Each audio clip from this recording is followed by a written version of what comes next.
ଜୟ ଶ୍ରୀ ଜଗନ୍ନାଥ। ରାଧେ ରାଧେ। ରାଧା ଗୋବିନ୍ଦ ଜୀଉ ଆଶ୍ରିତ ପରିବାର ତରଫରୁ ଆପଣମାନଙ୍କୁ ମୋର ଦଣ୍ଡବତ ପ୍ରଣାମ ଓ ଅନେକ ଅନେକ ଶୁଭେଚ୍ଛା। ଆଜି ଯେଉଁ ଶବ୍ଦ ବିଷୟରେ ବିପଦ କହିବା ପାଇଁ ପ୍ରୟାସ କରିଛି, ଯଦି କୌଣସି ପ୍ରକାର ତ୍ରୁଟି ପରିଲକ୍ଷିତ ହୁଏ ତାହେଲେ ଆପଣମାନେ ମୋତେ ନିଜର ଭାବି କ୍ଷମା କରିବେ ବୋଲି ଆଶା ଓ ବିଶ୍ୱାସ। ପରିବର୍ତ୍ତନ, ଏହି ଶବ୍ଦ ବିଷୟରେ ଆମ୍ଭେମାନେ ସମସ୍ତେ ସମ୍ପୂର୍ଣ୍ଣ ଭାବରେ ଅବଗତ। ପରିବର୍ତ୍ତନ କହିଲେ ଆମ୍ଭେ ବୁଝୁ ଯେ କିଛି ନୂଆ ହେବା, ରୂପାନ୍ତରିତ ହେବା ଇତ୍ୟାଦି। ଯାହା ନଷ୍ଟଶୀଳ ତାହାର ପରିବର୍ତ୍ତନ ହୋଇଥାଏ, ଯାହା ନଷ୍ଟଶୀଳ ନୁହେଁ ତାହାର ପରିବର୍ତ୍ତନ ହୋଇନଥାଏ। ପରିବର୍ତ୍ତନ ସୃଷ୍ଟିର ଏକ ନିୟମ, ଯାହା ଆମ ସମସ୍ତଙ୍କୁ ଗ୍ରହଣ କରିବାକୁ ପଡ଼ିଥାଏ। ସାଧାରଣତଃ ସୃଷ୍ଟିରେ ସତ୍ୟର ପରିବର୍ତ୍ତନ ହୋଇନଥାଏ, ଏହା ସବୁବେଳେ ସ୍ଥିର, ମାତ୍ର ମିଥ୍ୟାର ପରିବର୍ତ୍ତନ ହୋଇଥାଏ। ଉଦାହରଣ, ସୂର୍ଯ୍ୟ, ଚନ୍ଦ୍ର, ତାରା, ପୃଥିବୀ ଇତ୍ୟାଦି। ଯାହା ଆଗରୁ ଥିଲା, ବର୍ତ୍ତମାନ ଅଛି, ଆଗକୁ ମଧ୍ୟ ରହିବ। ଭୌତିକ ଜଗତରେ ଆମ୍ଭେମାନେ ଯାହା ଦେଖୁଅଛୁ ତାହା ସବୁ ପରିବର୍ତ୍ତନଶୀଳ, ତାହା ଯେକୌଣସି ବସ୍ତୁ ବା ପଦାର୍ଥ। ବୈଜ୍ଞାନିକଙ୍କ ଦୃଷ୍ଟିକୋଣରୁ ବିଚାର କଲେ ସବୁ ହିଁ ପରିବର୍ତ୍ତନଶୀଳ, ଯାହା ଆମେ ଚତୁଃପାର୍ଶ୍ୱରେ ଦେଖୁଅଛୁ। ବୈଜ୍ଞାନିକମାନଙ୍କ ମତରେ ଏହି ପରିବର୍ତ୍ତନକୁ ବିବର୍ତ୍ତନବାଦ କୁହାଯାଏ। ଏହି ପରିବର୍ତ୍ତନକୁ ଦୁଇ ଭାଗରେ ବିଭକ୍ତ କରାଯାଇଛି। ପ୍ରଥମରେ ସ୍ଥାୟୀ ପରିବର୍ତ୍ତନ ଓ ଦ୍ୱିତୀୟରେ ଅସ୍ଥାୟୀ ପରିବର୍ତ୍ତନ। ସ୍ଥାୟୀ ପରିବର୍ତ୍ତନ, ଯେଉଁ ବିଘଟନ ପ୍ରକ୍ରିୟାରେ ପରିବର୍ତ୍ତନ ଘଟି ଯେଉଁ ପଦାର୍ଥ ବା ବସ୍ତୁର ଉତ୍ପତ୍ତି ହୋଇଥାଏ ଏବଂ ଯାହା ଦୀର୍ଘସ୍ଥାୟୀ ହୋଇ ରହିଥାଏ ତାହାକୁ ସ୍ଥାୟୀ ପରିବର୍ତ୍ତନ କହନ୍ତି। ଉଦାହରଣ, ବିଗ୍ ବ୍ୟାଙ୍ଗ ପ୍ରକ୍ରିୟା। ଅସ୍ଥାୟୀ ପରିବର୍ତ୍ତନ, ଯେଉଁ ବିଘଟନ ପ୍ରକ୍ରିୟାରେ ବାରମ୍ବାର ବସ୍ତୁ ବା ପଦାର୍ଥର ପରିବର୍ତ୍ତନ ଘଟିଥାଏ ତାହାକୁ ଅସ୍ଥାୟୀ ପରିବର୍ତ୍ତନ କହନ୍ତି।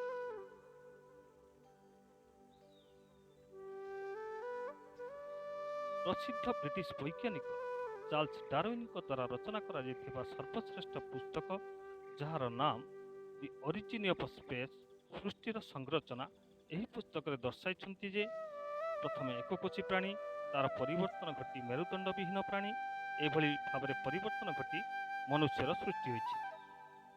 ବୈଜ୍ଞାନିକଙ୍କ ମାନଙ୍କ ଭାଷାରେ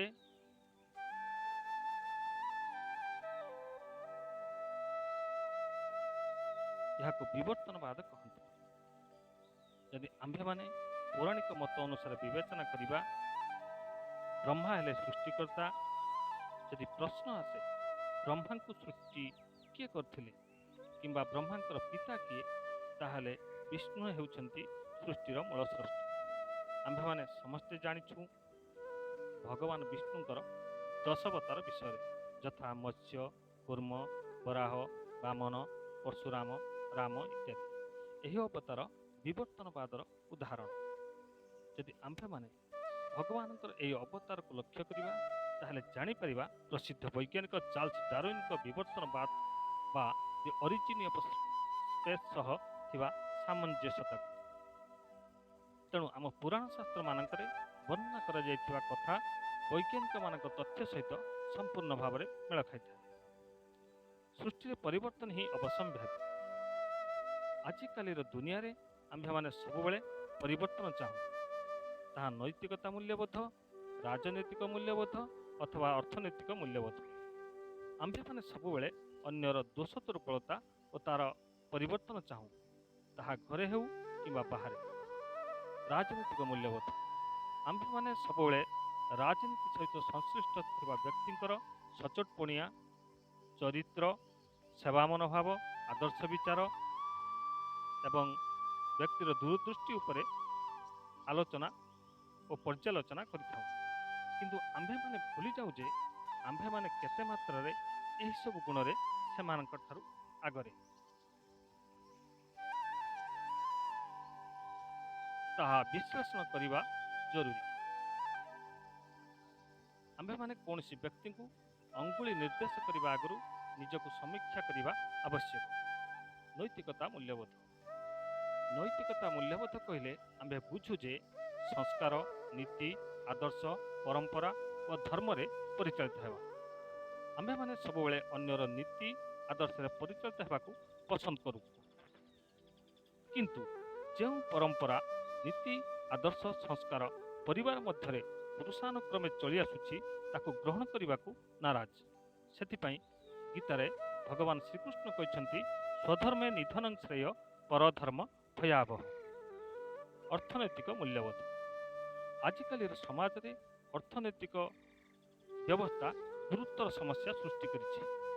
ଏହାର କାରଣ ଆମ୍ଭେମାନେ ଅତ୍ୟଧିକ ମାତ୍ରାରେ ଭୌତିକବାଦୀ, ଅନ୍ୟର ଧନ ସମ୍ପତ୍ତି ଉପରେ ଲୋଲୁପ ଦୃଷ୍ଟି ତଥା ଧନ ଉପାର୍ଜନରେ ପନ୍ଥା ଏବଂ ତାହାର ବିଶ୍ଳେଷଣ କରିବା ଏହା ସଂକୀର୍ଣ୍ଣ ମାନସିକତାର ପରିପନ୍ଥୀ ଅଟେ।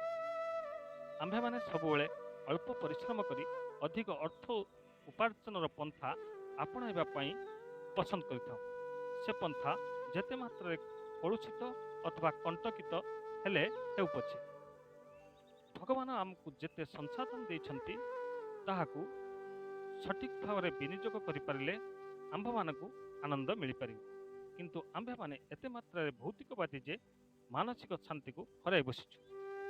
ନିଜକୁ ସୁଧାରି ପାରିଲେ ଜଗତ ସୁଧାର ହୋଇପାରିବ, ଏ କଥାକୁ ବୁଝିବାର ଆବଶ୍ୟକତା ଅଛି।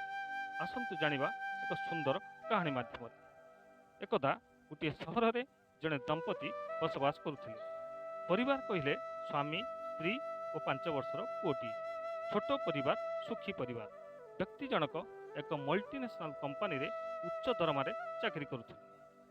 ତାଙ୍କ ପାଖରେ ଯିବା ଆସିବା କରିବା ପାଇଁ ସୌଖିନ କାର୍, ବଙ୍ଗଲା ଓ ଅନ୍ୟାନ୍ୟ ଆସବାବପତ୍ରରେ ଭରପୁର ଥିଲା। ଘରେ କାମଦାମ କରିବା ଓ ବଗିଚାର ଯତ୍ନ ନେବା ପାଇଁ ଚାକର ବାକର ଅଭାବ ନଥିଲା। ଉଭୟ ସ୍ୱାମୀ ସ୍ତ୍ରୀ ସୁଖ ସ୍ୱାଚ୍ଛନ୍ଦ୍ୟରେ କାଳତିପାତ କରୁଥିଲେ। ବ୍ୟକ୍ତି ଜଣକ ସବୁଦିନ ସକାଳେ ଉଠି ମର୍ଣ୍ଣିଂ ୱାକ୍ ସାରି ବଗିଚାରେ ପଡ଼ିଥିବା ସୋଫା ଉପରେ ବସି ଚା ପିଅନ୍ତି ଏବଂ ଖବରକାଗଜ ପଢ଼ନ୍ତି। ଏହା ଥିଲା ତାଙ୍କର ନୀତିଦିନିଆ ଅଭ୍ୟାସ। ଦିନକର ଘଟଣା। ବ୍ୟକ୍ତି ଜଣକ ମର୍ଣ୍ଣିଂ ୱାକ୍ ସାରି ବଗିଚାରେ ବସିଥାନ୍ତି। ଠିକ୍ ଏହି ସମୟରେ ତାଙ୍କର ପତ୍ନୀ ଚା କପ୍ଟିଏ ଆଣି ପହଞ୍ଚିଲେ। ଉଭୟ ପତି ପତ୍ନୀ ଚାହା ପିଉଥିବା ସମୟରେ ତାଙ୍କର ଏକମାତ୍ର ପୁଅ ଆସି ତାଙ୍କ ବାପାଙ୍କୁ କହିଲେ, ବାପା, ଆମ ସ୍କୁଲରେ ମୋର କିଛି ସାଙ୍ଗମାନେ କ୍ରିକେଟ ଖେଳୁଛନ୍ତି। ମୋର କ୍ରିକେଟ ଖେଳିବାକୁ ଭାରି ଇଚ୍ଛା। କ୍ରିକେଟ ବ୍ୟାଟ୍ ନଥିବାରୁ ମୋତେ ସାଙ୍ଗମାନେ ଖେଳାଇବାକୁ ଚାହୁଁନାହାନ୍ତି। ମୋ ପାଇଁ ଗୋଟିଏ କ୍ରିକେଟ ବ୍ୟାଟ୍ ଆଣିଦିଅନ୍ତୁ। ବ୍ୟକ୍ତି ଜଣକ ପୁଅର କଥାକୁ ଗ୍ରହଣ କରି କହିଲେ, ଆସନ୍ତା ଶନିବାର ଦିନ ମୋର ଅଫିସ୍ ଶୀଘ୍ର ଛୁଟି ହୋଇଯିବ। ମୁଁ ନିଶ୍ଚିତ ଭାବରେ ମାର୍କେଟ ଯାଇ ଗୋଟେ ବ୍ୟାଟ୍ ଆଣିବି। ତୁମେ ଯାଅ, ପାଠପଢ଼ାରେ ମନ ଦିଅ। ବାପାଙ୍କ ଠାରୁ ପ୍ରତିଶ୍ରୁତି ପାଇଲା ପରେ ପୁଅ ଖୁସିରେ ସେଠାରୁ ଯାଇ ପାଠପଢ଼ାରେ ଲାଗି ପଡ଼ିଲେ। ରବିବାର ଦିନ ସକାଳର ଘଟଣା। ବ୍ୟକ୍ତି ଜଣକ ସକାଳେ ମର୍ଣ୍ଣିଂ ୱାକ୍ ସାରି ବଗିଚାରେ ପଡ଼ିଥିବା ସୋଫା ଉପରେ ବସି ଚା ପିଉଥାନ୍ତି। ଇଂରାଜୀ ଖବରକାଗଜଟିକୁ ପୃଷ୍ଠା ଉଲଟାଇ ବିଭିନ୍ନ ସମ୍ବାଦ ଉପରେ ନଜର ପକାଉଥାନ୍ତି। ଠିକ୍ ଏହି ସମୟରେ ତାଙ୍କର ପୁଅ ସେଠାରେ ପହଞ୍ଚିଲେ ଏବଂ କହିଲେ, ବାପା, ଆପଣ ସେଦିନ କହିଥିଲେ ମୋତେ କ୍ରିକେଟ ବ୍ୟାଟ୍ ଆଣି ଦେବା ପାଇଁ। ଆଜି ରବିବାର, ମୋର ସାଙ୍ଗମାନଙ୍କୁ କହିଛି ଯେ ମୋ ବାପା ବ୍ୟାଟ୍ ଆଣିଥିବେ। ଆଜି ମୁଁ ସାଙ୍ଗମାନଙ୍କ ସହିତ ଅଭ୍ୟାସ କରିବାକୁ ଯିବି। ଭୁଲବଶତଃ ବ୍ୟକ୍ତି ଜଣକ ବ୍ୟାଟ୍ କିଣିବାକୁ ଭୁଲି ଯାଇଥିଲେ। ପିଲାଟି ବାରମ୍ବାର ବାପାଙ୍କୁ ବିରକ୍ତ କରାଉଥାନ୍ତି। ବାପା ଯେତେ ପ୍ରକାର ବୁଝାଉଥାନ୍ତି କିନ୍ତୁ ପୁଅ ବୁଝିବାକୁ ନାରାଜ। ପିଲାଟି ବାରମ୍ବାର କହୁଥାଏ, ଆପଣ ଆଜି ମୋତେ ବ୍ୟାଟ୍ ନଦେଲେ ମୁଁ ଆଉ ସ୍କୁଲ କେବେ ଯିବି ନାହିଁ। କାରଣ ମୋ ସାଙ୍ଗମାନେ ମୋତେ ମିଛୁଆ, ଡହରା, ବାହାପିଆ ଏମିତି କେତେ କ'ଣ କହିବେ। କାହିଁକିନା ମୁଁ ତାଙ୍କୁ କଥା ଦେଇଥିଲି ଯେ ରବିବାର ଦିନ ପଡ଼ିଆରେ ଅଭ୍ୟାସ କରିବୁ ବୋଲି। ମୁଁ ଆଉ ସେମାନଙ୍କ ଆଗରେ ମୁହଁ ଦେଖାଇ ପାରିବି ନାହିଁ। ଏମିତି ପିଲାଟି ବାପାଙ୍କ ପାଖରେ ଜିଦ୍ କରିବାରୁ ବାପା ବିରକ୍ତ ହୋଇ ଗୋଟିଏ ଖବରକାଗଜ ଦେଖାଇ କହିଲେ, ଦେଖ, ଏଇ ଖବରକାଗଜରେ ଗୋଟିଏ ପୃଥିବୀ ମାନଚିତ୍ର ଅଛି। ମୁଁ ଏହି ମାନଚିତ୍ରଟିକୁ ଚିରି 30 ଖଣ୍ଡ ଟୁକୁରାରେ ପରିଣତ କରିଦେଉଛି। ତୁମେ এই ଟୁକୁରା ଗୁଡ଼ିକୁ ନିଅ ଏବଂ ଯୋଡ଼। ଏମିତି ଭାବରେ ଯୋଡ଼ିବ ଯେ ପୃଥିବୀ ମାନଚିତ୍ରଟି ସମ୍ପୂର୍ଣ୍ଣ ଭାବରେ ଯେମିତି ନିର୍ଭୁଲ ଭାବରେ ଯୋଡ଼ା ହୋଇପାରିବ। जदि तमे ये पृथ्वी मानचित्रटी को निर्भुल भाव में जोड़ीदेल ताहले मैं संगे संगे मार्केट जाई ब्याट आनिबा। जदि तमे जोड़ी न पारिबो ताहले तुमको आज ब्याट मिल पारिबो नाही।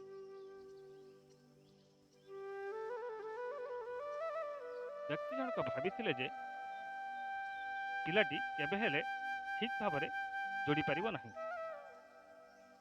से भाविथिले पिलाटी को गोटे काम लगाई देले से सेही काम व्यस्त रहिबो, तांको विरक्त करिबो नाही, अन्यायसरे से खबर पढ़ी पारिबे।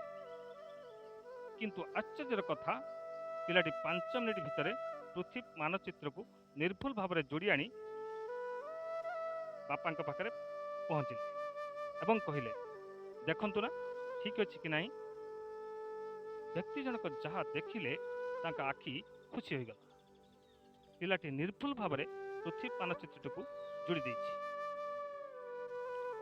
व्यक्ति जनक पिलाटी को पचारिले यह केमिति संभव है। पिलाटी कहला बापा आपण बोधे जानी नांती ये पृथ्वी मानचित्र पछपटटी एक मनीषर चित्र थिला। मु जेतेबेले ए मनीषर चित्रटी को संपूर्ण भाव में जोड़ीदेली आपे आपे पृथ्वी मानचित्र निर्भुल भाव में सजाड़ी हो गला। कहबार तात्पर्य यदि आम्भे माने निजको परिवर्तन करिपारिबा ताले अन्य को परिवर्तन करिवार आवश्यक नाही, ताहा आपे आपे परिवर्तन हो जिवो। ए उपस्थापना आपण मानको केमती लागला निश्चय मतामत देबे। रहुछि प्रणाम। जय जगन्नाथ। राधे राधे।